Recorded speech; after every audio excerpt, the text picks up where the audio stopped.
ከአላህ ለአላህና ወደ አላህ የምትል ሶስት ይዘት ያላት ነገር እሷ ላይ ብታወራ ደስ ይለኛል። አሁን ጥሩ ሀሳብ መጣ።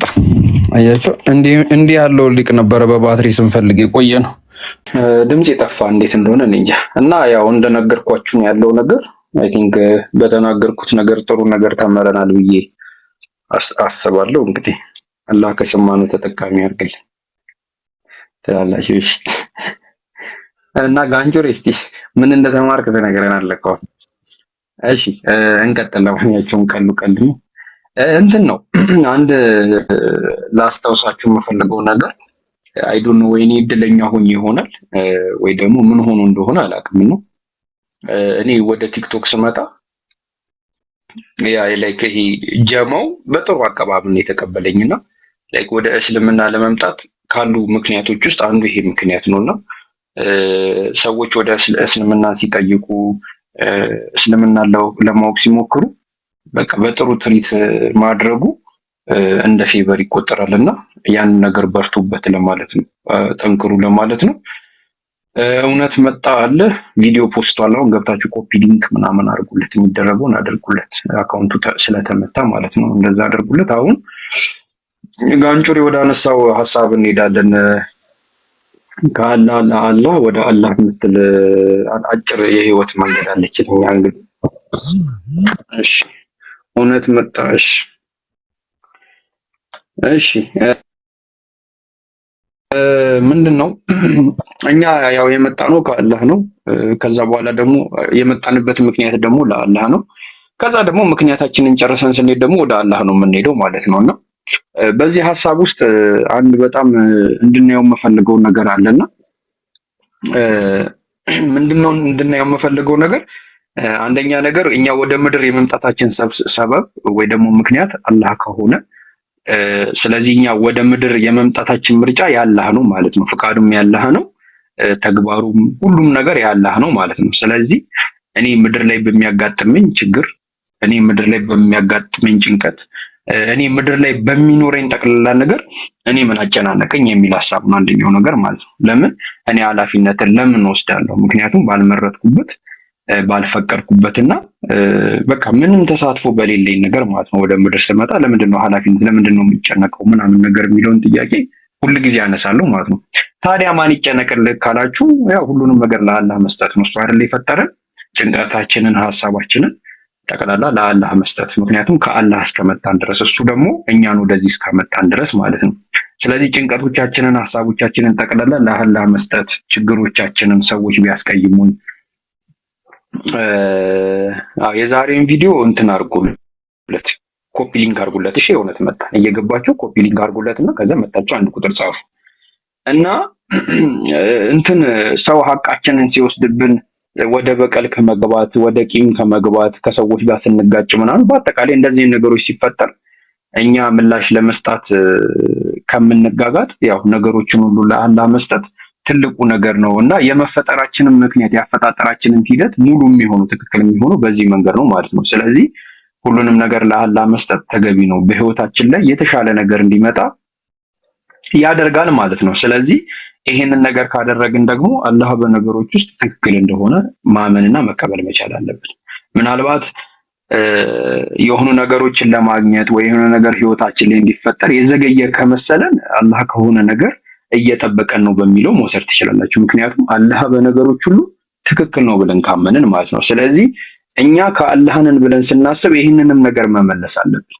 እኛ ከአላህ አይደለንም ብለን ካሰብን ከሆነ ሁሉንም ነገር ለማስተካከል ምናምን ሙሉ ለሙሉ የራሳችንን አቅም መጠቀም ነው። የራሳችንን አቅም አላህን ከህይወታችን አስወጥተን በቃ ሁሉንም ነገር በራሳችን ለማድረግ መሞከሩ ነው የሚሻለው። ግን እኛ ከአላህ ነው ብለን ከአላህን የመጣ ነው ወይ ደግሞ ከአላህ ነው ወደ ምድር የመጣ ነው ብለን ስናምን አንደኛ ነገር አላህ እቅድ አለው እኛን ሲፈጥር፣ ሁለተኛ ነገር ደግሞ ምርጫ በቃ እሱ ነው መርጦ ወደዚህ ምድር የፈጠረንና ልክ አላህ እኛን በፈጠረበት ሐሳብ ውስጥ ለመኖር ለመመላለስ መሞከሩ የበለጠ አትራፊ ያደርጋል በዱንያም በአኺራም ማለት ነው። ስለዚህ አላህ ታዲያ ለምንድን ነው የፈጠረን? ከሱን የፈጠረን ሲባል አሁን ለአላህን የተፈጠርነው አይደለ? ሁለተኛው ሲል ለምንድን ነው የፈጠረን ሲባል ልክ አላህ ምን ይለናል?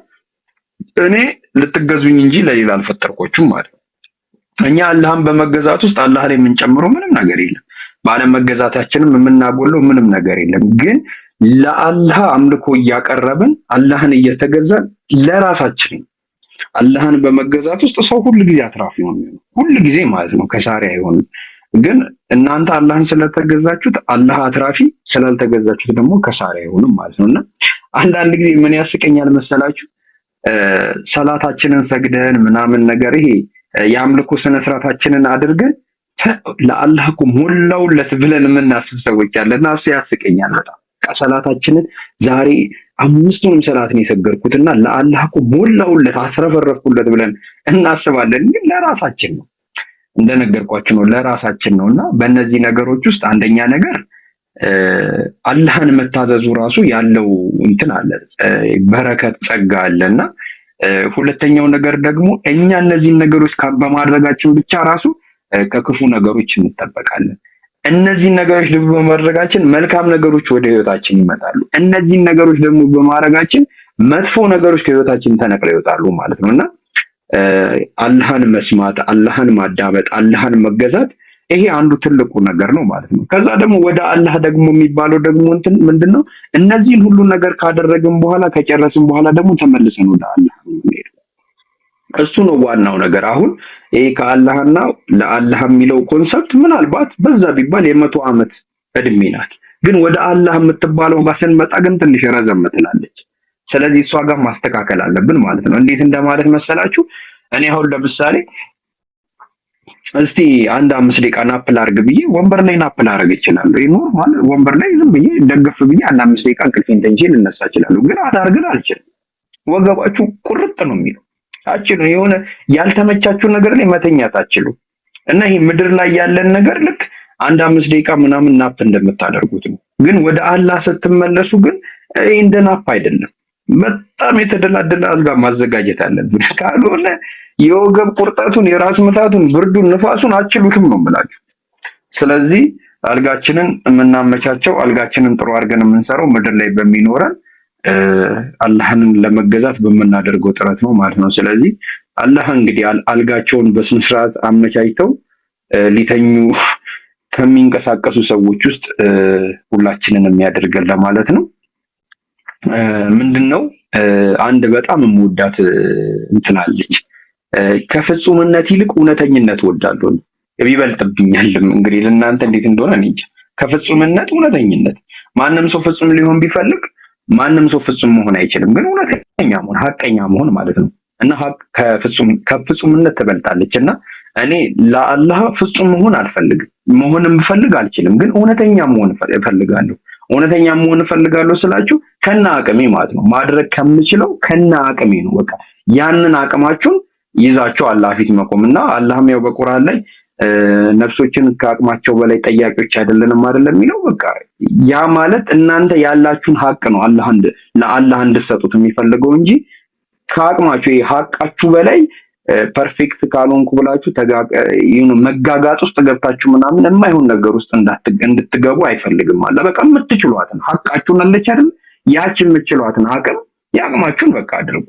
ሌላውን አላህ ይሞላዋልና በእንደዚህ አይነት መልኩ እንግዲህ እንትን ማለት እንችላለን፣ አልጋችንን ማስተካከል እንችላለን። እና ይሄ ነጥብ ነው ያለው ባጭሩ ማለት ነው። ጋንጩሬ የተነሱ ሀሳብ ላይ ሀሳብ ካለክ ወይ ጥያቄ ካለክ እንግዲህ መጨመር እንችላለን። አላህ ይርዳን፣ ወላሂ አላህ ይርዳን፣ እውነት አላህ ይርዳን፣ አላህ ይርዳን። የአሁኗ ትንሽ መጨረሻ ላይ ጣል ያረካት ፖይንት ትንሽ ከባድ ናት። የሆነች ቀለል ብላ ትመረምራለች። አላህ ሐቀኝነትን የሚፈልገው ማለት ይሄ ከእኔ ያገናኘሁት ከአላህ የነገረን እነዚህ ከሙናፊቅ ከሚባሉ ባህሪዎች ውስጥ አንዱ ነውና ይሄ ማስመሰል ወይም ለይምሰልም ሆነ ወይ አረኩለት ቅድም ካልኩ ፖይንት ጋር አረኩለት ከሚለው ፖይንት አንፃር ነውና እውነተኝነትን እንዴት ነው የምትገልጸው? እስኪ እሷን ደግሞ ትንሽ ብታያት። ኦኬ፣ በነገራችን ላይ እውነተኝነት ማለት ነፃነት አለው። እውነተኝነት ማለት ነፃነት አለው ስላችሁ በቃ ባላችሁ ነገር ነፃነት አላችሁ። እንዲሁም ይህን ሰሞን ይሄ ሴቶች ከወንዶች ጋር ባላቸው ግንኙነት አንዳንድ መንገጫገጮችም ስላሉ እስቲ አንዳንድ ነገር እነካለሁና እውነተኝነት ማለት ነፃነት ላይ የተመሰረተ ሐቀኝነት ነው። ሰው እውነተኛ ሲሆን ነፃነት አንድ ሰው እውነት አለኝ ካለ ነፃነት ከሌለው እውነተኛ አይደለም። ነፃነትስ ምንድነው ሲባል ነፃነት ማለት ምን መሰላችሁማ? አሁን ለምሳሌ እኔ እየተነፈስክ አይደለም ቢሉኝ እየተነፈስኩ ነው። ስለዚህ ያንን ነገር እኔ ለማስረዳት አልጋጋጥ። እንዴት ማለት ነው? እናንተ ሐቅ ሲኖራችሁ ያ ሐቀኝነታችሁ ነፃነት ይሰጣችኋል። ያ ነፃነታችሁ ደግሞ እናንተ ያገኛችሁት ነገር እንዳለ ስለምታውቁ ያንን ነገር ሰዎች ላይ እንትን ለማለት ምናምን አትጋጋጡ። እና እውነት ነፃነት ይሰጣል። እኔ አሁን ለምሳሌ እውነት በሚኖረኝ ነገር ላይ ነፃነት አለኝ። በደንብ ነው ነፃነት ያለኝ። አልጨናነቅም። ነፃነት እንዴት መሰላችሁማ? እናንተ የምትይዙትን ነገር አትጠራጠሩም። አሁን ለምሳሌ እዚህ ቤት አሁን እኔ ገስት ላይ ተቀምጫለሁ። እዚህ ቤት ላይ ገስት ላይ ተቀምጬ አንድ እውነት አለኝ። ማንም ሰው ከገስት ላይ ያስወርደኝ። ገባችሁ? ይሄ አሁን ለኔ ነፃነት ነው። በቃ እንደ ነፃነት እንደ ቤት ያወራለሁ ምናምን ነገር። ይሄ የኔ እውነት ነው። ይሄ የኔ እውነት ለኔ ነፃነት ይሰጠኛል። እና በእውነት ውስጥ በነገራችን ላይ ትልቅ ነፃነት አለ። ሰው ደግሞ ነፃ ሲሆን በጣም ጥሩ በቃ ሰው ጥሩ የሚሆነው መልካም የሆነ ባህሪ የሚኖረው ነፃነት ሲኖረው ነው። ሰው ነፃነት ከሌለው ፈሪ ይሆናል። ፈሪ ከሆነ ደግሞ ሰው አግዷይ ነው የሚሆነው። እውነት አሁን የትኛውን የመጥፎ ሰዎች መገለጫ ፖይንቱን ብታዩት መፍራት ነው። ሰው ከመፍራት አንጻር ነው በቃ ጥፋት የሚያጠፋው።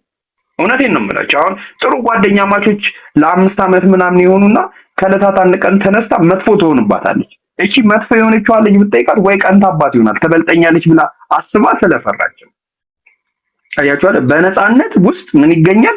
መልካምነት ይገኛል። ነፃ ከሆናችሁ በቃ ሁሉንም ሰው ትወዳላችሁ፣ ሁሉንም ነገር ትወዳላችሁ፣ ሁሉም ነገር ደስ ይላችሁ። ግን ነፃ ካልሆናችሁ ፈሪ መሆን ትጀምራላችሁ። በቃ ትፈራላችሁ። ለምሳሌ እኔ አሁን ለአላህ የሐቅ በቃ የምችላትን ሐቄን ከተወጣው በቃ ተዋጥቻለሁ ብዬ ስለማስብ በዛ ነገር ላይ ነፃነት አለ። የሚያጠራጥረኝም ነገር የለም። ግን ያንን ሐቅ ትቼ ፐርፌክት ለመሆን በጋጋጥ እፈራለሁ። ለምንድን ነው የምፈራው? በቃ አላህ እኮ ከዚህ በላይ ይጠይቀኛል። እንደዚህ እኮ ያደረጉ ሰዎች አሉ፣ እንደነሱ እኔም ማድረግ አለብኝ ብዬ በቃ ፐርፌክት ለመሆን እንትን በማለት ውስጥ አንደኛ ነፃነቴን አጣለሁ። ነፃነት ሲባል በቃ ከአቅሜ በላይ ነው ላደርግ እየሞከርኩ ያለሁት። ሁለተኛ ነገር እፈራለሁ። ስፈራ ደግሞ ማጥፋት ይጀምራል። ስለዚህ እውነተኝነት ማለት በቃ ይሞላላችኋል። በትክክለኛ መንገድ ታገኙታላችሁ። ይሞላላችሁና ልክ ያ እውነተኝነታችሁ ነፃነት ሲሰጣችሁ ያ እውነት ይባላል። ለምሳሌ አንድ ሴት አንድ ወንድ ታገባለች። ያንን ወንድ ካገባች በኋላ ያንን ወንድ ባገባችበት ቅጽበት ባሌ ነው ብላ በተቀበለችበት ቅጽበት ማለት ነው ነፃነት ከተሰማት የምር ለባሏ ጥሩ ሚስት ትሆናለች ማለት ነው። ባልም እንደዚህ። ግን ያንን ነገር ካልተቀበሉት ይፈራሉ። ነፃነት አይኖራቸው። ነፃነት ካልኖራቸው ደግሞ ጥፋት አሁን እሱን መከታተል ሊሆን ይችላል፣ መፈተል ሊሆን ይችላል። በተለያዩ ይወደኛል አይወደኝም፣ ወዶኝ ያገባኝ ያለገ እነዚህ ሁሉ ነገሮች ነው ወደማይሆን ጥፋት ውስጥ ይከታቸዋል። ግን ሰው ልክ እውነት ሲያገኝ ይረጋጋል፣ ነፃነት ይኖረዋል። ሁለት ነገር አያስብም፣ አንድ ነገር ብቻ ነው የሚያስበው ማለት ነው። እና እንዴት ልበላችሁ አላህን በመገዛት ውስጥ የአላህን ሐቅ በመሙላት ውስጥ ደግሞ ያለው ነፃነት ምን ይመስላል? ዓለም ታስጠላችኋለች፣ ወላሂ ዱንያ ታስጠላችኋለች። ዱንያ ላይ የሚያጓጓችሁ ነገር እናንተ ጋር የምትኖሩላቸው ሰዎች ብቻ ነው እንትን የሚሏችሁ የሚያጓጓችሁ እንጂ ምድር ላይ ኖራችሁ አልኖራችሁ ገንዘብ ኖራችሁ አልኖራችሁ የሆነ ብልጭልጭ የሚያብረቀርቅ ነገር የሰው መብዛት የሰው ማነስ ምናምን ህይወታችሁ ላይ በቃ እናንተ ነፃነት አላችሁ፣ ኮንፊደንስ አላችሁ ማለት ነውና እኔ አልহামዱሊላህ ማለት ነው። አልহামዱሊላህ ረቢል ዓለሚን በህይወቴ ትልቅ አቺቭ ያደረኩት ነገር እኔ ህይወቴ ላይ ብቻዬን ልሁን ከሰው ጋር ልኖር ለኔ አንድ ነው ዘሴም ምንም በቃ እዚህ ነገር ላይ ነፃነት አለ። ነፃነቴ መች ነው የማጣው? ከአምላኬ ጋር ያለኝን ሪሌሽንሺፕ ወይ ደግሞ አምላኬን በመገዛት ውስጥ ያለኝን ነገር እማበላሽ ከሆነ የዛኔ ነፃነቴን አጣለሁ፣ መጨናነቅ እጀምራለሁ። በተረፈ ግን እኔ ነፃነት አለኝ ከሰዎች ጋር ባለኝ ግንኙነት። ዛት ሚንስ ማንንም ሰው ህይወቴ ላይ እንዲቆይ በምንም አይነት መንገድ የሆነ ነፃነቴን አጥቼ ምናምን ኤክስትራ ማይል አልሄድም። ኔቨር ማለት ነው። በቃ ካሉ አሉ ከሌሉ የሉ፣ ምንም የሚያጨናንቅ ነገር የለም። ስለዚህ እውነታችሁን ነፃነት ላይ ገንቡት። በቃ ፍሪ ሁኑ፣ ነፃ ማለት ነው። ነፃ ከዛ ለምሳሌ እዚህ ቲክቶክ ላይ ባለን ህይወት ነፃ ከምትሆኑባቸው ነገሮች ውስጥ አንዱ ሰው አትሳደቡ። ቢሰድባችሁ ማለት ነው ትክክል እንዳልሆናችሁ ያውቃችሁ ታውቁታላችሁ። ገባችሁ አይደለ? ስለዚህ ነፃ ለመሆን እናንተ ሐቀኛ ለመሆን ያንን ሰው ከነስድቡ ተው። ከዛ እናንተ ሐቅ ስላላችሁ ውስጣችሁ ራሱ የሚሰማችሁ ሰላም ማለት ነው። ስለዚህ ትክክለኛ እውነት ማለት ምን ማለት ነው? ነፃነት የሚሰጥ ማለት ነው። እና አንድ ጊዜ ክርክር ነበር እና እውነት ለአንተ ምን ነው ማለት ነው ሲባል አንደርስታንዲንግ ነው አለ። ማለት ሲለው እኔ የማየውን ነገር የማይ ከሆነ የምሰማውን ነገር የምሰማ ከሆነ የምነካውን ነገር የምነካ ከሆነ ይሄ ለኔ እውነት ነው ብሎ ይመልስለታል። ከዛ በኋላ አይ ቲንክ ወረቀት ይቀድና በእስትንፋሱን ወፍ ብሎ ይሄንን ወረቀት ምንድነው ያንቀሳቀሰው ሲለው ንፋስ ይለዋል። ይሄን ንፋስ አይተከዋል፣ ነክተከዋል፣ ሰምተከዋል ሲለው ሶስቱንም አላለም። ንፋሱን አላየውም፣ አልሰማውም፣ አልነካውም። ታዲያ እንዴት አንቀሳቀሰው? ይሄ ንፋስ እውነት መሆኑን እንዴት አመንክ ሲለው አይን ፍጥጥር ስግጥጥ ማለት ነው። ስለዚህ እውነት ምንድነው ሲባል እውነት ማለት እምነት ምናምነው ነገር ነው። ከዛ በዛ በምናምነው ነገር ውስጥ ደግሞ ነፃነት የሚሰማን ከሆነ እሱ ትክክለኛ እውነት ነው ማለት ነው። እና እውነት ትክክለኛ እውነት ነፃነት ይሰጠናል። እና ነፃነት ያልሰጣችሁን እውነት ውስጣችሁ አታቆዩት፣ ይበጠብጣችኋል። ፈሪ ነው የሚያደርጋችሁ። ፈሪ ማለት በጣም ነው። ሰው ደግሞ ፈሪ ሲሆን ጥሩ አይደለም። ፈሪ መሆን ጥሩ አይደለም። እና ይሄንን ነው ጋንቹሪ በአጠቃላይ የምፈልገው። ኸይር ኢንሻአላህ። ሌሎች ጥያቄ ካላቸው ወይም እንዲጨምር የሚፈልጉት ነገር ካለ ይቀጥሉና ካልሆነ እኔ አልፈታህም። ዛሬም ስላገኘው እቀጥላለሁ ኢንሻአላህ። እሺ ሌሎች ጥያቄ ወይ ደግሞ ሀሳብ መጨመር የምትፈልጉ ካላችሁ ቀጥል ይለኛል። እኔ መጽሐፍ ማነብ መሰለው እንዴ ሰውዬ? እኔም እኮ ያልቅብኛል እንደናንተ እኮ ዝም ብለህ ቀጥላ ይለኛል ማለት ምን ነው የምቀጥለው? እየደረደርኩ ያለከው መጽሐፍ ያለ መሰለህ?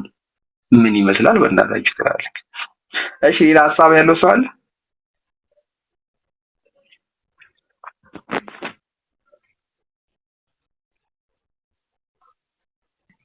እውነት መጣን ኮፒ ሊንክ እያደረጋችሁለት አካውንቱን። እሺ እንትን ጋንቹር ይቀጥል በቃ። እሺ ኸይር ኢንሻአላህ። ስለ ሐቅ ካወራን አይቀር የሆነ ሐዲስ አለ መሰለኝ والله አለም አልጀነቱ አልሞቱ ሐቁን አልጀነቱ ሐቁ ወናሩ ሐቁን የሚል አለ። እስኪ ኡስታዝም ይግቡና ይጨምራሉ በዚህኛው ላይ ነጥባው። እሺ ኡስታዝ ሲመጡ እንግዲህ ከባድ ኡስታዝን አትለቋቸው፣ እኔን ወደ ቦቴ መልሱ።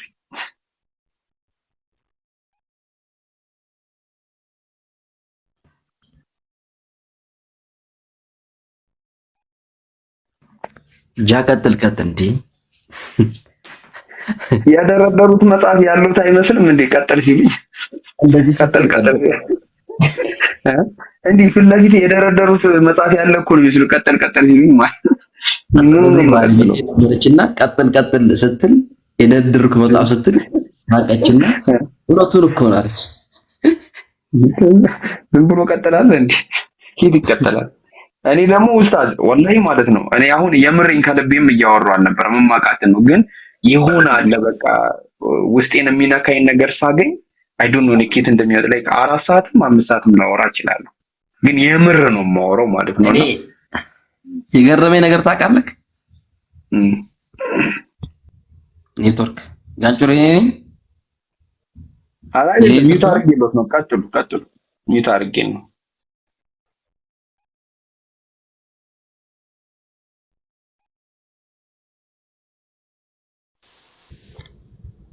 ኡስታዝ ይሰማ ነበር፣ አሁን ዝም አለ። ይሰማል? አዎ ቀጥሉ፣ ይሰማል ኡስታዝ በደንብ።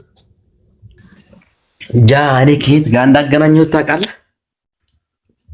ኢስላም ማለቴ ይሄ ፍጹም ሳይሆን እውነተኝነት ላይ ተመሰረተ የሚለው ሐሳብ እኔ ከየት ጋር እንዳገናኘሁት እኮ የገረመኝ ነውና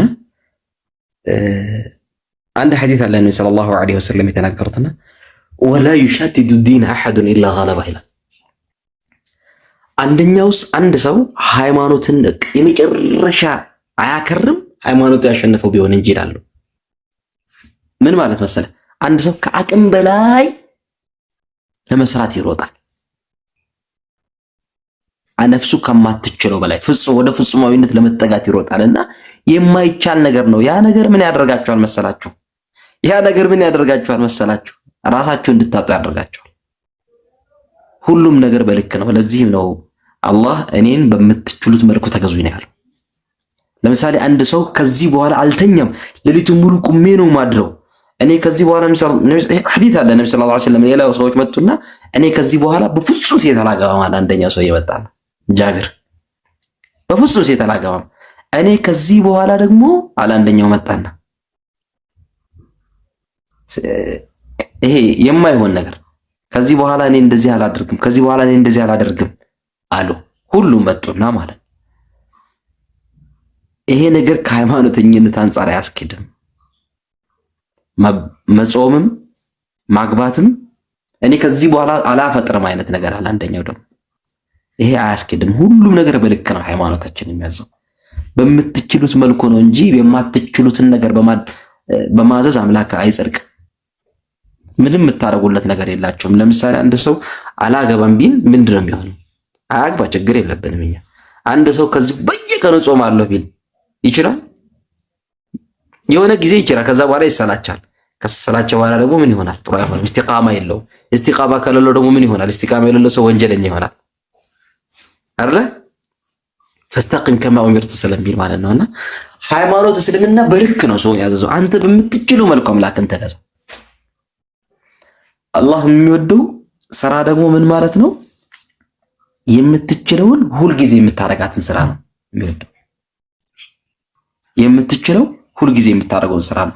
ነብዩ ሰለላሁ ዐለይሂ ወሰለም ዘንድ መጣና አንድ ሰው እኔ ምንም ነገር አልሰራም ማለት ጀነት የምገባበትን መንገድ ብቻ ነገር ሲባል ሸሃደቱ አላ ኢላሃ ኢላላህ በል ኢቃሙ ሰላህ ወኢታ ዘካህ ወሶም ረመዳን ወሐጁል በይት መን ኢስጠጣዐ ኢለይሂ ሰቢላ አለና ምንድነው የምታረገው ከዚህ በላይ? እኔ ከዚህ በኋላ ምንም ነገር አልጨምርም፣ ምንም ነገር ደግሞ አልቀንስም፣ ይሄን ብቻ ነው የምፈጽመው አለ። አየህ፣ 5 አውቃት ሶላቴን እሰግዳለሁ፣ ጾማለሁ። ይሄ ነዋፊል የሚባል ጾም አልጾም፣ ሱና የሚባል ሶላት የለም፣ ምንም ነገር የለም። ይሄን ብቻ ፈጽማለሁኝ አለ። ይሄን ብቻ ነው የምፈጽመው፣ ሌላ ነገር አላደርግም። ይሄን ብቻ ከፈጸምክ ጀነት ትገባለህ አሉት። ይሄን የማይፈጽም ሙስሊም አለ ግን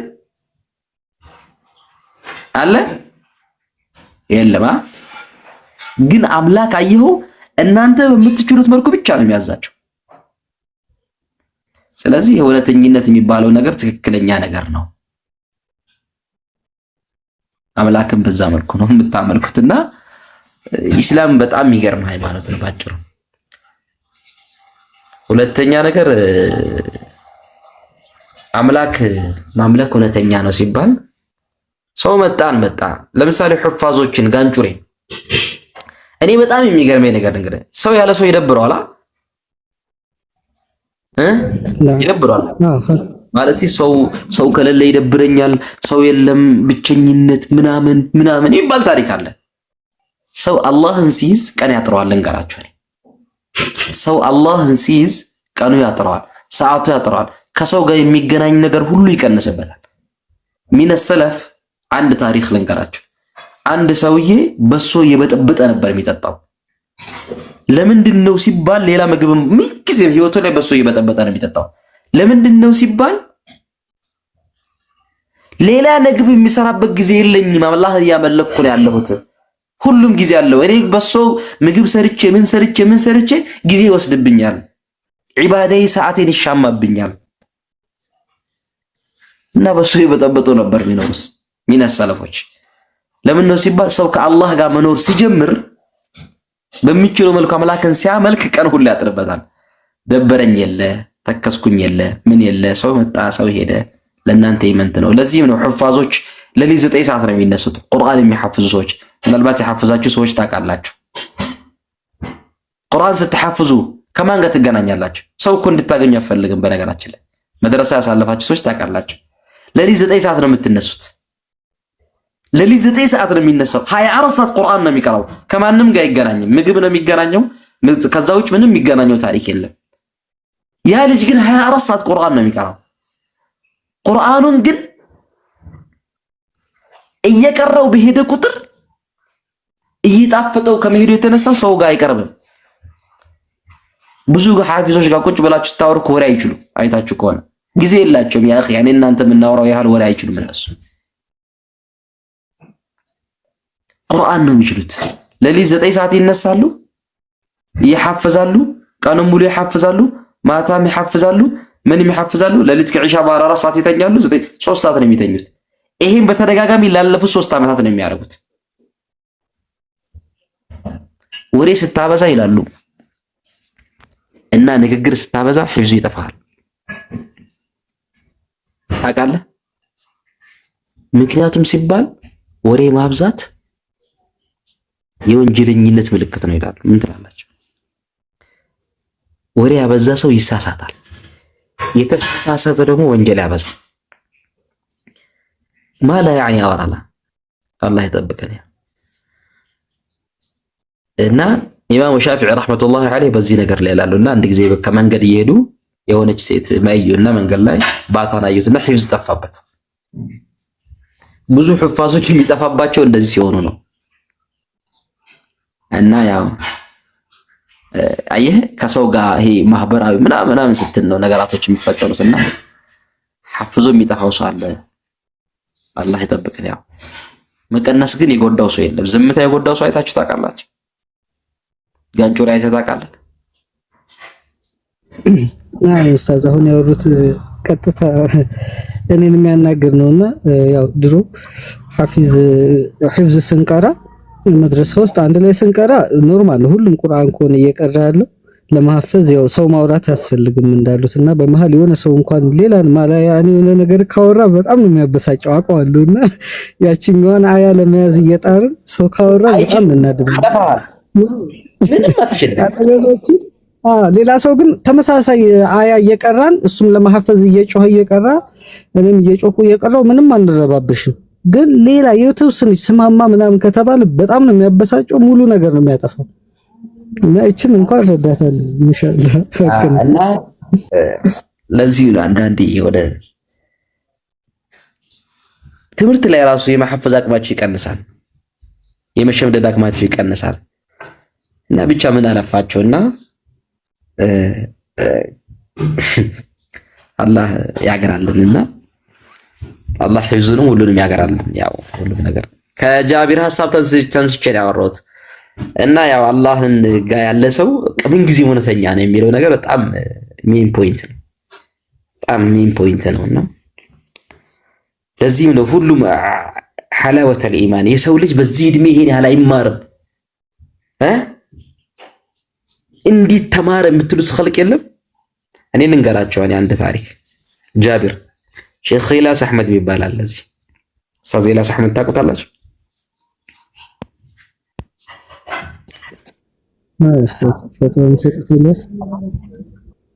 ኢላስን አይታችሁ ታውቃላችሁ በአካል? በጣም ወጣት ነው። እዚህ ግባ ማይባል ትልቅ ሰው አይደለም። የሰው ልጅ በዚህ እድሜ ይሄን ያህል እውቀት እንዴት ኖረው የሚል እንትን አለኝ። እኔ በጣም ወጣት ነው፣ እድሜው ትንሽ ነው። ዒልሙ ምንድነው? ለካ አላህ እንደዚህ ይባርካል እንደ እድሜ እና ሁልጊዜ እኔ ኹጥባ እዛ እሱ ጋር ነው የሚሰግደውና አሁን ላይ ሰምንደርስ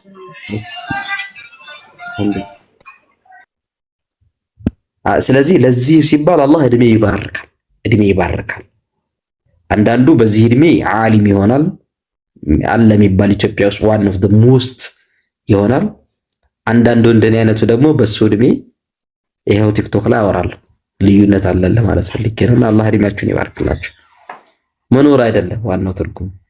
ለዚህም ነው አንድ ሰው አወለም يعمركم ما يتذكر من تذكر وجاءكم النذير ይላልና አንድ ሰው የሚገሰጸውን ያህል የሚገሰጽበትን ያህል አልኖርም እንዴ ብሎ አላህ ቁርአን ላይ ይጠይቃል አሉና ያ እድሜ መቼ ነው ሲባል 60 ዓመት ከኖረው አንድ ሰው ዑዝር የለውም ይላል።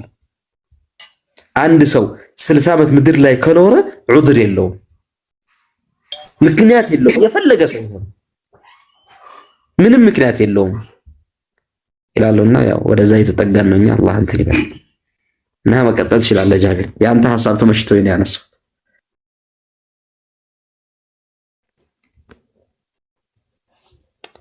ይሰማል ጋንጮ ጃቢር? እኔ እኮ ዙሩን አክብደው ቀጥል የሚሉኝ ነገር እኮ ነው። እሺ እኔ ዙሩን አክርረው ቀጥል የሚሉኝ እኮ ነገር ነው። ኮንቨርሴሽን ይመቸኛልና ነው።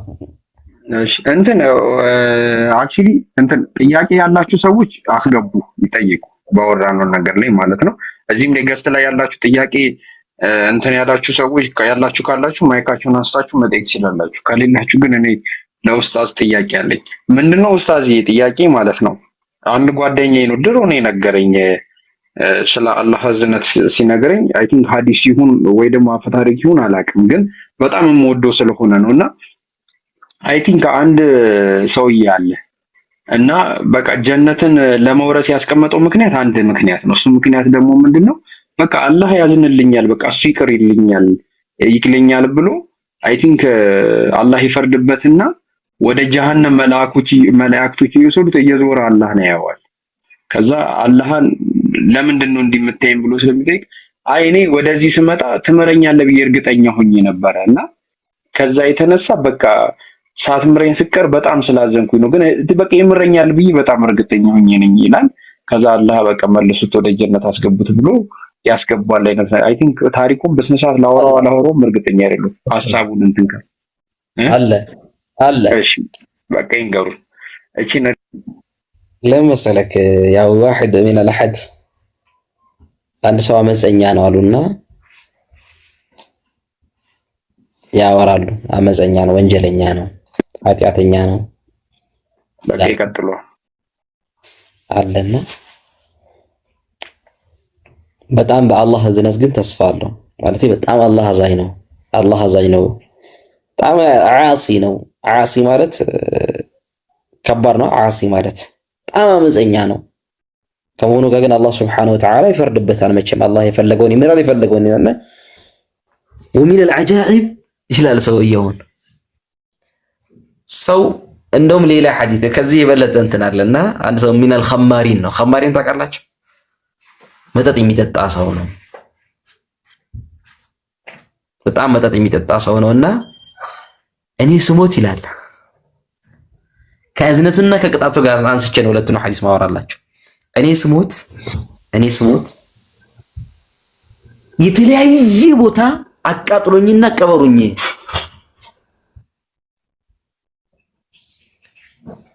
ምንድነው ሲባል እኔ አላህን በጣም እፈራለሁ አለ እና አላህን መገናኘት አልፈልግም። ለካ የተለያየ ቦታ ስትቀበር የሚያስነሳ አምላክ ያለ አይመስልም። አየው አላህን በዚህ ደረጃ አምላክነቱን አውቀህ የአላህን አምላክነት በዚህ ደረጃ አውቀህ አላህን ፈርተህ የተለያየ ቦታ አመድን የተለያየ ቦታ በትኑት ማለት የአላህን መፍራት ኃይል የፈለገ አመፀኛ ብትሆን የአላህን መፍራትና አላህ ትልቅ መሆኑን አላህ አምላክ መሆኑንና ቀጭ መሆኑን ራሱ በዚህ ደረጃ መገንዘብ ትልቅ ነገር ነው። ለምንድን ነው እንደዛ ያልከው ብሎ ሲጠይቅ ረቢ አላህ እኔ በጣም እወድሃለሁ አመልካለሁ፣ ግን እኔ ቅጣትህን በጣም እፈራለሁ። ለምንድን ነው እንደዛ ያደረከው ሲባል እኔ ያን መገናኝ ስላልፈለኩ ነው። አያችሁ በዚህ ደረጃ አንተ የፈለገ አማጺ ብትሆን አላህን በዚህ ደረጃ ማስታወስ እኔን ለመፍራትህ ይሄ ነገር በቂ ነው፣ እኔም መፍራትህ በቂ ነው ብሎ አላህ ሱብሓነሁ ወተዓላ ጀነት ያስገባዋል። አንደኛው ሰውዬ ደግሞ አማጺ ነው፣ በጣም ጀሃነም ያስገባልና ያ ረብ እኔ ካንተ ይሄን አልጠበቅኩም ነበር አለው። አዛኝነትን በጣም ስለሚያውቅ ኃጢአተኝነቴን አይተህ ጀሃነም አታስገባኝም ነበር።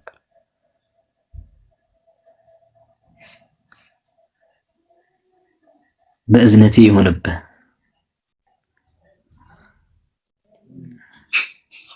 እና ብቻ አላህ ሰውየውን ጀነት ያስገባልና እኔ ስለ አላህ ብዙ ማውራት ሌላ ሰው ቢያወራ ይሻላል፣ ግን እኔ አውቀዋለሁ ማለቴ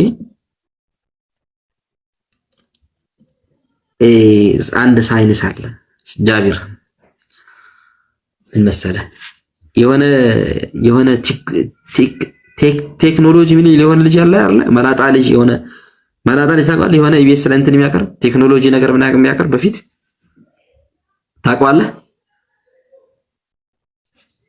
ቴክኖሎጂ ምናምን የሚያቀርብ አሜሪካ ያለ ልጅ ማን ነበር ስሙ? ኡስታዝ ሰለሞን ነው ምናምን ይባል። ሰለሞን ቲክ ያና እንትን ቴክ ሰለሞን እና ዓለም ላይ ለ5 ሰከንድ ኦክሲጅን ቢጠፋ ምን የሚከሰት ይመስላችኋል ብሎ አመጣ።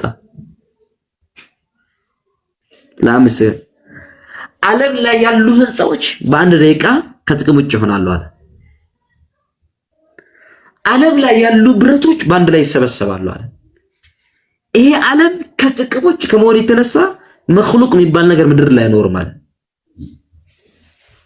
5 ሰከንድ ኦክሲጅን ከዚህ ዓለም ቢጠፋ 5 ሰከንድ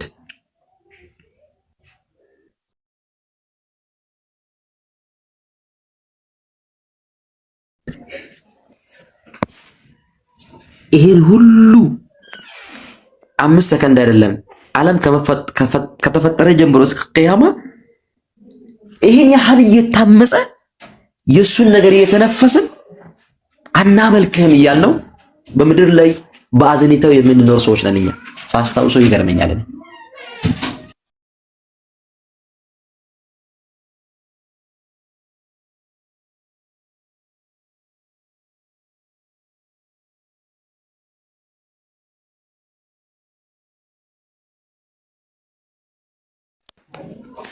ጃቢር የአላህ እዝነት ባይሆን ኑሮ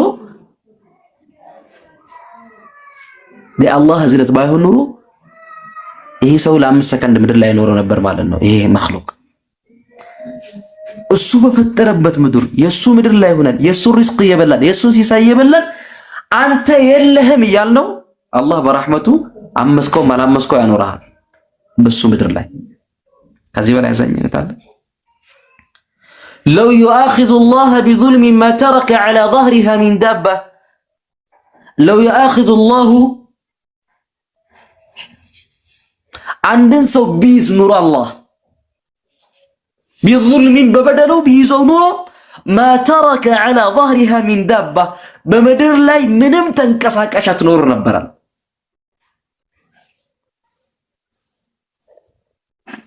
24 ሰዓት በሱ ምድር ላይ እኮ አላህ እዚህ ቲክቶክ ላይ የተሰደበ ነው የሚኖረው እኮ ሰው። እኔ ሰው ጀሃነም ተውት፣ እዚህ ምድር ላይ በሱ ህይወት ላይ እሱ በፈጠረበት ላይ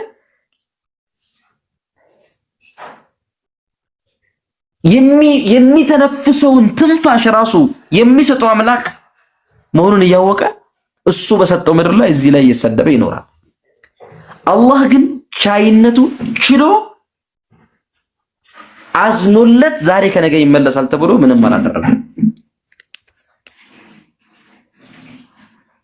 ምን ከዚህ በላይ ምን አለ? የመጨረሻ አላህ ምድር ላይ ሊቀጣ ሲፈልግ ብቻህን ይተውሃል። ብቻህን ይተውሃል። ብቻህን ሲተው አውሬ ትሆናለህ። 32,000 ህፃን በ16 F16 እየለቀቅ የልብ አዘኔታ የሚባል ከልብ ይጠፋል።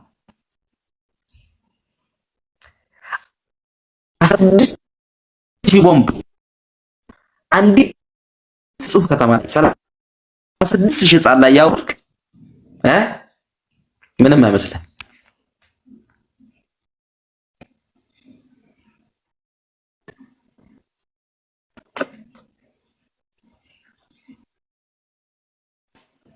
ምንም አይመስልም።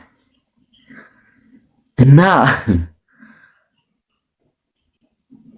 በጣም ነው የሚማለት። እኔ ሙስሊም እንዳንዴ አስተህያል፣ አንደኛው ሼክ አስተህያል፣ እኔ በጣም አፍራለሁ ይላል። እና እንደው አላህን በጣም አዛኝ ነህ፣ ፈጣሪ ነህ፣ አምላኬ ነህ እና ጀነት ስጠኝ አስተህያለ። በቃ እኔ ምድር ላይ ከሚፈጸሙ ኃጢአቶች የተነሳ እኔ ካለኝ ኃጢአት የተነሳ አላህን ጀነት ስጠኝ ብዬ መለመን ይከብደኛል። አየህ፣ ይሄ ደግሞ ሲገባህ ነው ማለት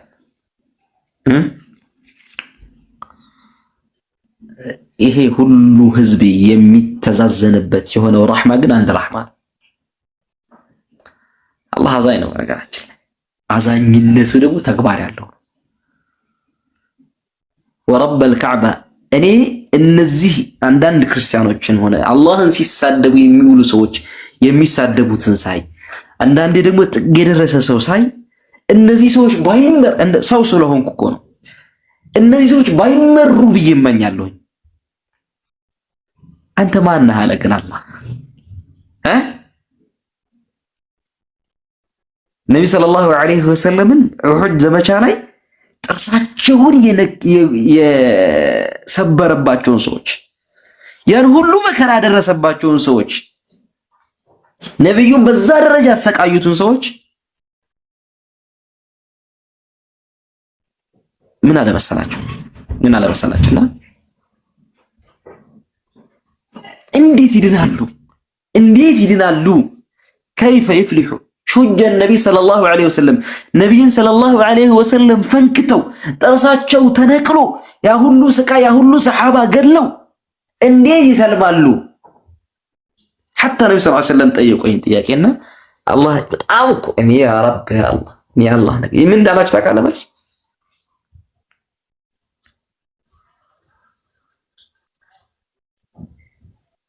ليس لك من الامر شيء አንተ ከጉዳዩ ምንም ነገር የለህበት ምን አገባ አየህ አላህ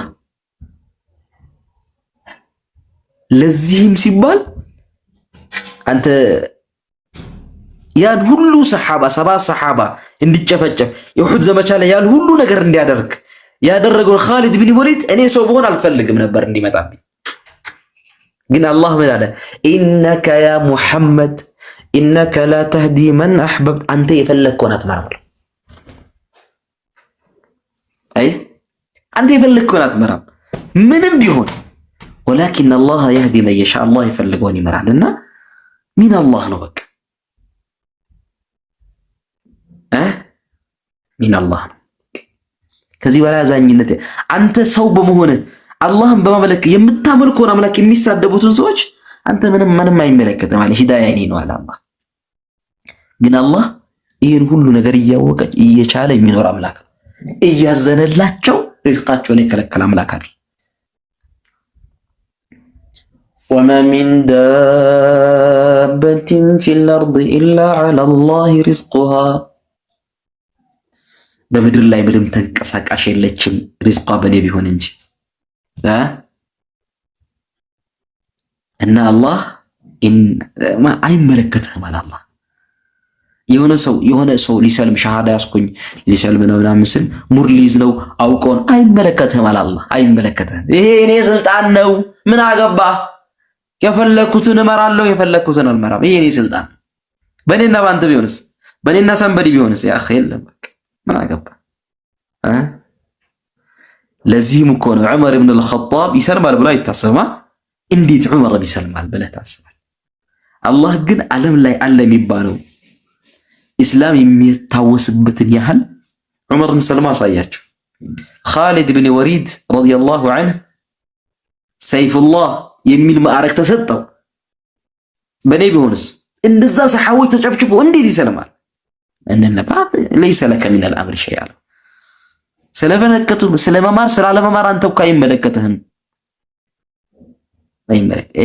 የአላህ ህዝነት ከሰው ልጅ ከሚያስበው አቅል በላይ ነው አላህ ዛይን ባጭሩ አላህ ዛይን እሺ ያው እኔ ምገልጸው አይደለም አላህ ዛይን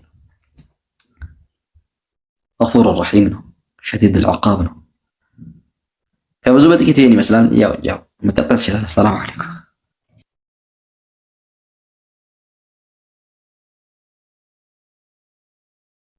ጀዛከላህ ኡስታዝ እንግዲህ አላህ ይጠብቆት እንግዲህ ባሉበት ከርሶ እንግዲህ ከዚህ በላይ ተጠቃሚ ያድርገን አላህ ነው የሚባለው እስቲ እንግዲህ ሌሎቻችሁ ሐሳብ ያላችሁ ቀጥሉ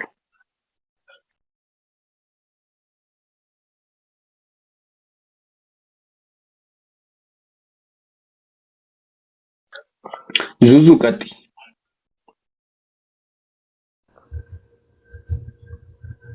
ሰላም አለይኩም ወራህመቱላሂ ወበረካቱ እንዴት ዋላችሁ ሁላችሁንም ሰላም ብያለሁ ወአለይኩም አሰላም ወራህመቱላሂ ወበረካቱ። እሺ እኔ አንድ ማወቅ ፈለኩት ነገር በጣም የሚያስጨንቀኝ ነገር ነው። ስለ ጣረሞትና ስለ ቀብር፣ ስለ መቃብር ውስጥ ከሞት በኋላ መቃብር ውስጥ ስላለው ስለሚፈጠሩ ነገሮች በተለይ በቃ የሰው ሲሞት ነፍስ እንዴት እንደሚወጣና በምን አይነት መልኩ እንዴት ሆኖ እንደሚወጣ ብዙ ጊዜ አንዳንድ ቪዲዮዎችን ሳያቸው ከጀናዛ ጣቢዎች የሚመጡ ነገሮች በጣም ነው የሚያስፈሩኝ፣ በጣም ማለት ነው። እና ሁሌም ሰላም ያሳጠኛል እና ስለዚህ ማወቅ በጣም እፈልጋለሁ። እስቲ ኡስታዝ ካሉ ይንገሩኝ።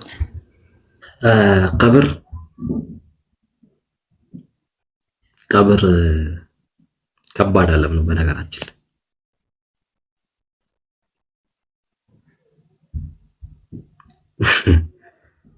ሰው ቀብር ያለበት ሰው አይስቅም። በነገራችን ላይ ያው እኛ በጣም ደንድነናል እንጂ አይስቅም፣ ግን እንስቃለን። እኛ ምን እንደምንስቅ ታውቃላችሁ? አላህ ምን አለ መሰላችሁ? ወላ ተኻፉ ወላ ተሕዘኑ። እኛ አማኞች ነን። የአላህን መንገድ የመልእክተኛው ሰለላሁ ዐለይሂ ወሰለምን መንገድ ያዝን እንደሆነ እሱ ያዘውን የምንፈጽም እሱ ከከለከለው የምንከለከል ከሆነ ሙእሚኖች አያዝኑም። ሐዘንና ትካዜ ያለበት ሰው ምን አይነት ሰዎች እንደሆኑ፣ ቀብር ላይ ማዘን ያለባቸው ምን አይነት ሰዎች እንደሆኑ ምድር ላይ የምትፈጽሙት ነገራቶች ናቸው። ምድር ላይ አላህና መልእክተኛ በሚወደው ጉዳይ ላይ ያለ ሰው ወላሂ ቀብር አያሳስበው። ቀብር አይደለም አላህ ምድር ላይ ያለ እኮ ነው። ይሄ መንገድ ቀድ አፍለሐል ሙእሚኑን፣ እነዛ አማኞች በርግጥ ፈላህ ነጃ ወጡ። አለዚነ ሁም ፊ ሰላቲሂም ኻሺዑን፣ እነዛ በስግደታቸው ላይ አምላካቸውን ያ ረብ ብሎ የሚፈሩ። ከሚን الناس እዚህ ዱንያ ላይ የፈለግከውን ነገር እየተናገርክ አላህ እንደፈለክ እያመስክ አላህ እንደፈለክ እያደረክ አላህን ጓደኛህ ይመስል ለጓደኛህ የማታደርገውን ክብር የምትሳዩን ከሆነ ለአላህ የማታሲ ከሆነ የአላህን ትእዛዝ የማታከብር ከሆነ ገና ቀብር ከገርገራ ነው የሚነሳል፣ ከጣራ ሞት ነው የሚነሳል ቅጣት። ፈርሹ ለሁ ጀሃነም፣ የጀሃነም እንትን የሚፈረሽልህ። ግን አላህ ያንን መንገድ የምታመልጡት ወለው አነ አህለል ቁራ በትክክለኛ አማኝነት መገለጫ ኢነመል ሙእሚኑን አለዚነ እነዛ በአላህ ያመኑ የሆኑ ሰዎች ኢዛ ዙኪረ አላህ በተወሳ ጊዜ ወጅለት ቁሉቡሁም ልቦቻቸው የሚደነግጡ ናቸው። ልብህ በአላህ ቃል አላህን በመፍራት አላህን በመጠንቀቅ ትፈራለህ። የዛን ጊዜ ፈላህ ትችላለህ። ካልፈራ ዋጋ ትከፍላለህ። አለቀ خلاص። የዛን ጊዜ ግን ላኢላሃ ኢላ አንተ ሱብሃነከ አላህ ከቀብር ለዚህ ነው መልእክተኛ ሰለላሁ ዐለይሂ ወሰለም ከቀብር ቅጣት ይጠብቁ። ከቀብር ቅጣት اللهم من الصلاة ላይ ሁሉ ጊዜ የሚደረግ ዱዓ ነው። من عذاب القبر ومن عذاب جهنم ከቀብር ቅጣት አላህ ሆይ ጠብቀን። አማኞችሳ በአላህ የሚያምኑሳ ምንም ሂሳብ የለበት፣ ምንም ያዝኑ የጀነት ፍራሽ የሚፈራሽላቸው ማራአይና ቀጥ አላየንም ይሄን ህይወት እስከምትሉ ድረስ እና የአላህን በትክክለኛና ትእዛዝ ፈጽሙ። የአላህን መንገድ ተከተሉ። አላህ የነብዩ ሰለላሁ ዐለይሂ ወሰለም መንገድ ተከተሉ። ጥሩ ነገር ለማድረግ ሞክሩ። አማኞች አያዝኑም፣ አይተክዙም፣ አይፈሩም። እሺ ዙዙ ይሄ ነው መልእክቴ። የቀብር ቅጣት አለ። አላህ በጣም ከባድ ዓለም ነው። ያንን ከባድ ዓለም የምትወጡበት ብሎ መልእክተኛ ሰለላሁ ዐለይሂ ወሰለም መንገድ ነግሮናል። ያንን መንገድ መከተል፣ አላህ በሚወደው መንገድ ላይ መኖር። ቀብር ያለበት ሰው አይቀልድም። 30 ዓመት 40 ዓመት 60 ዓመት ለመኖር የዘላለም ህይወትን ማጣት ከባድ ነው እና በዛ ተጠንቅቀን አላህ ይዘንልን ደግሞ አዛኞችንና ለመጣር ሞክር። ጥያቄ እንደመለሰ ተስፋ እናደርጋለን። አላህ አንዳንዴ የመጨረሻ አንዳንድ ወንጀልህን እኮ ምድር ላይ እንድታሳይ ያደርጋል። አንዳንዴ ቀብር ላይ ይሄን አየን፣ ጀናዛ ስናጥብ ይሄን አየን። ከዛ ይጀምረላቸው ቀብር ቢሆን ምን እንደሚሆነው አላህ ይወሰድ። አይ ነብዩ ሰለላሁ ዐለይሂ ወሰለም በህይወት እያሉ ነብዩ ሲሰድብ የነበረን ሰው ቁርአን ሐፊዝ ነኝ እንደ ቁርአን ሲከትብላቸው እኔ ነበር የምከትብላቸው የሚለውን ሰው መሬት ተፋቸው። ሰሒህ ቡኻሪ ያለ ሐዲስ አይ መሬት ትተፋሃለች ምድር ላይ ያለ ይመሰከርባል። አንዳንዴ ወንጀልህ የአኺ ሲሰራው የነበረው ወንጀል ገይብ የሆነውን ጉዳይ ፊት ለፊት እንድታይብህ ያደርጋል እኮ አንዳንዴ። አላህ ይጠብቅ። ምን ያህል ወንጀል ብንሰራ ነው ግን ብለን ያው ከወንጀሎች ለመራቅ እንሞክር። በጣም ወንጀል እየቀለለብን ስለሆነ እና ወላሁ አለም። እናመሰግናለን ጥያቄ እንደመለስ እና ተጠንቀቁ። ግን የማይፈራው ማን ነው? الذين هم في صلاتهم خاشعون والذين هم عن اللغو معرضون والذين هم للزكاة فاعلون قد أفلح المؤمنون ነው የሚለው ካላ ያ እዚህ አይደለም እዛንኛው ዓለም ጋራንት አለ። አንተ አማኝ ከሆንክ ጀነት የሚባለው አለልህ ተብሏል። አንተ የምትጠበቅብህ አላህን መፍራት አለቀ خلاص። አላህን መፍራት ብቻ ነው የሚጠበቅባችሁ። በዚህ ለልጅ ለማቀብር አላህ ይጠብቀን። ለማንኛውም ቴንክ ዩ። ምንድን ነው ቀን ዛሬ በጣም አመሰግናለሁ። ያለፈውን ስህተት ብዙ ጊዜ ሰውነን እናጥፋለን። ኢስቲግፋር ምን ማለት ነው? አታውሪ። ያለፈውን ስህተት አምላክ የሚምር አምላክ ያለ ኢስቲግፋር አላህ ማርታ መጠየቅ አለክ። በከልብ መመለስ አስተግፊሩላህ ብሎ አምላክ ላይ መመለስ አለሽ። ክርስቲያን ከነበርሽ ደግሞ ለውላ الاسلام يجب ما قبله እስልምና ከእስልምና በፊት የፈጸመሽ ወንጀላቶች ሁሉ ተምረውልሽ። ከዛ ውጭም ደግሞ እንደዚህ የፈጸመውንና እንሳሳታለን እናጠፋለን ምናምን በእስትግፋር አለቀ። ዛሬ መጨረሻ ቀን ነው ብለሽ ተውብሽ። ሰው አልሞትም ብሎ ስለሚያምን ነው ጥፋት የሚያበዛው። በነገራችን ዛሬ አልሞትም ነገ ተውብታለሁ ከነገ ወዲያና እስትግፋር አብዙ። ያው ስህተት መናገር ስለማይፈልግ ነው ያቆም። ከአላህ ተስፋ አይቆረጥም ይባላል። አዎ ነገር ግን ተስፋ መቁረጥ ኃጢአተኝነት ነው ታውቂያለሽ።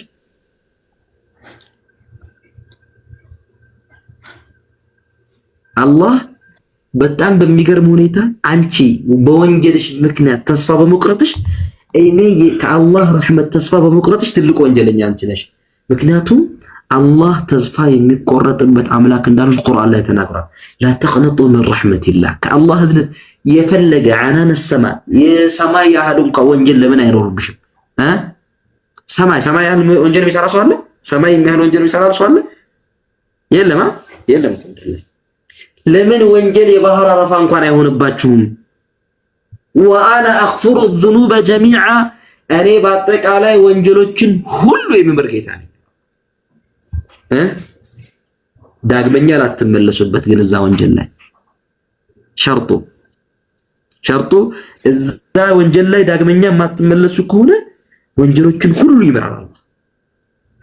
እንደውም ተጸጽተሽ በመመለስሽ ምን እንዳለሽ ኑበድሉላሁ ሰይአቲሂም ሐሰናት እነዛ ሰዎች ኃጢአቶቻቸውን ወደ ኸይር ነገር እንቀይርላቸዋለን።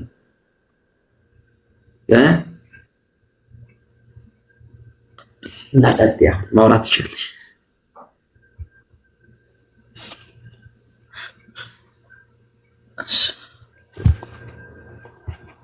አመሰግናለሁ። ሌላ አለሽ?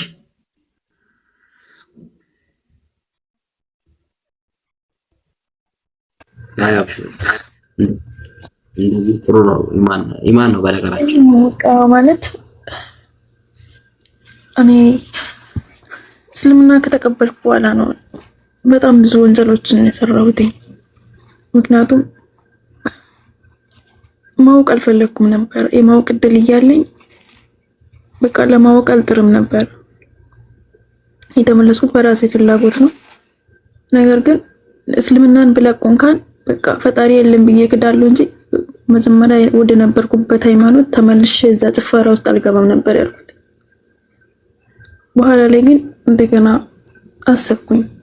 በቃ ውሳኔ ደግሞ በቃ ፈጣሪ የለም ብዬ ለመካድ አላህ የፈጠረኝ ፈጣሪን ልክድ ነበር ያሰብኩትኝ። በቃ ለምንድን ነው በዚህ ምድር ላይ እንደዚህ የሚሰቃየው? ለምን ፈጥሮኝ ለምን ያሰቃየኛል? ለምንድን ነው የምቸገረው? ለምንድን ነው እንደዚህ የሚሆነው? እንደዚህ አይነት ህይወት ለምንድን ነው የምኖረው? በቤተሰብ ለምንድን ነው የማልከበረው? በቤተሰብ ለምንድን ነው የማልወደደው? እያልኩኝ በቃ ራሴን እጠላለሁ።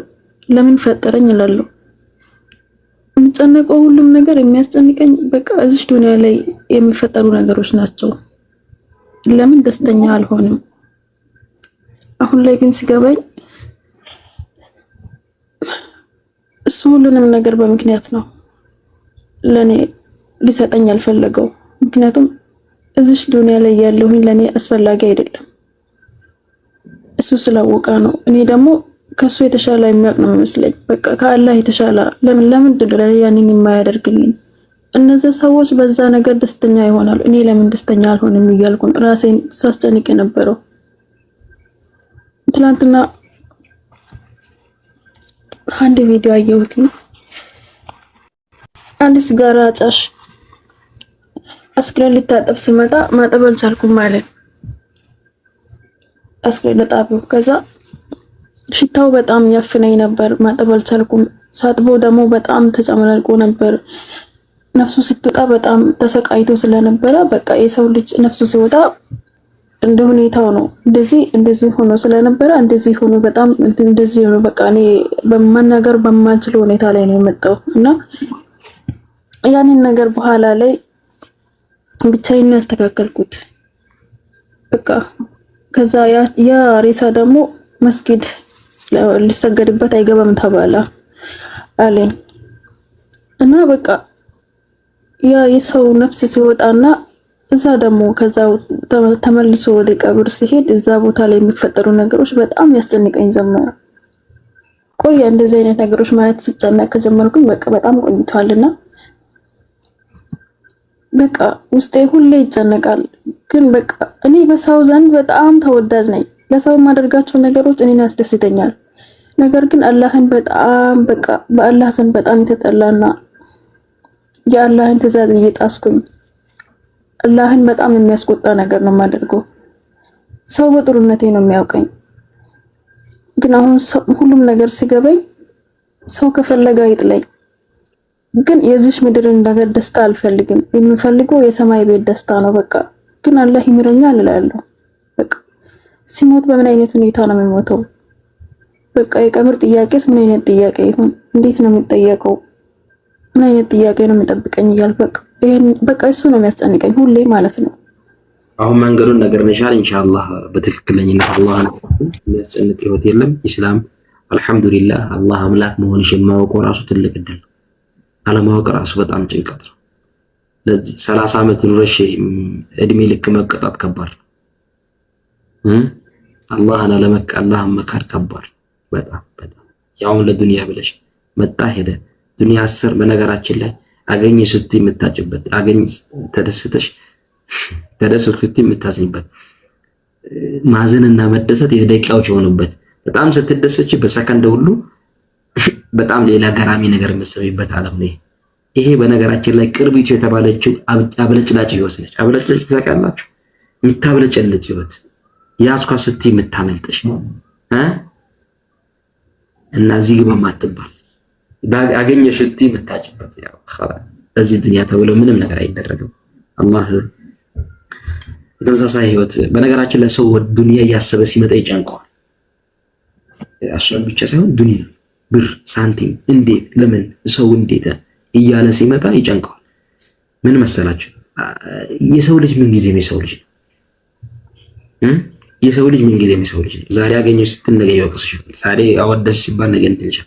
ብር አገኘሽ ስትይ ነገ ታጫለሽ እና መች እንደምትሞችበት የማታውቂበት ዓለም ከሰከንዶች በኋላ ልትሞች ትሻለሽ። አንቺ ባፈረሽው ሀብት ሰው እየጨፈረበት ነገ አላህ ፊት ተጠያቂው አንቺ ነሽ። ገብቶሻል? አንቺ በምታደርጊው ነገራቶች ተጠያቂዎች ሁሉ አንቺ ነሽ። ግን አንቺ ግን ከዛ ነገር ምንም አታገኝም። ለምን ለሰው ተብሎ ይኖራል? የፈጠረ አምላክ እያለ ለሰው ተብሎ ይኖር አይኖርም። እና በጣም ብዙ ጊዜ አጣሁኝ፣ እንደዚህ ሆንኩኝ። ይሄ ዱንያ ነው። ዱንያ መሆን ነው። ዱንያ ነው ሲባል ግን ሰው ነው። ሰው ማለት በጣም ከባድ ፍጡር ነው። መቼም ፍላጎትን ልታሟልችለት የማትችይው ሰው ቢኖር ሰው ነው። አንድ ቤት ሲኖርሽ ሁለት ቤት ሲኖርሽ 10 ቤት ሲኖርሽ እያለቀሰ የሚኖር ሰው አለ እኮ ዓለም ላይ ሀብታም ነኝ ብሎ ከዚህ በላይ በጨመረልኝ ብሎ የለም አለ እኮ። ገደብ የላትም ይሄ እና አላህን ይዞ ነው ህይወት መኖር ማለት። ደስተኝነት ከአላህ ጋር ነው። ከአላህ ውጭ ያለ ደስታ የለም። እና ተክጂ ሐሳቡን ነግረንሻል። አብሽሪ አንቺ ሙስሊም እስከሆንሽ አላህ እስካለ ድረስ አትዘኝ፣ አትተክጂ። አላህን ብቻ አስደስች። አላህን የምታስደስች ከሆነ ሰዎች በአንቺ እንዲደሰቱ ያደርጋል። ሐዲስ አለ። እሺ አንቺ ለአላህ من ترك شيئا لله عوضه الله خير። አንድ ነገር ለአላህ ብለው ሲተው አላህ ያንን ነገር ይተካዋል ይላል። አንድ ነገር اذا حب شيئا አላህ Subhanahu Wa Ta'ala አንድን ሰው ሲወደው የሰማይ መላእክቶችን ይጠራና እገሌን ወድጄዋለሁ እና ውደደው ይላል። የሰማይ መላእክቶች ሁሉ እንዲወዱሽ ያደርጋል። ምድር ላይ ያሉ ሰዎች ሁሉ እንዲወዱሽ ያደርጋል። አንዳንዴ ዝም ብላችሁ አታይም? በጣም አላህን የሚወደው ሰው ሁሉ ሲወደው ታያላችሁ። መጠጥ የሚጠጣ ሰው አላህ ሲወደው አይታችሁ ታውቃላችሁ? ለማራያ ሲሆን አይታችሁ ታውቃላችሁ? የሚሰርቅ ሰው ሲወደው ታያላችሁ? ኧረ ምን አይነት ሌባ ነው የሚባለው? ዳዕዋ የሚያደርግ አላህ ላይ ምን የሚል ሰው ግን ይወደዳል። ሰው ሁሉ ይወደዋል። ስለዚህ ሰው ሁሉ እንዲወድሽ ያደርጋል። አብሽሪ ቴንክ ዩ። አተክጂሽ ዚክር አድርጊ፣ አላህን አስታውሺ። ይበቃል እሱ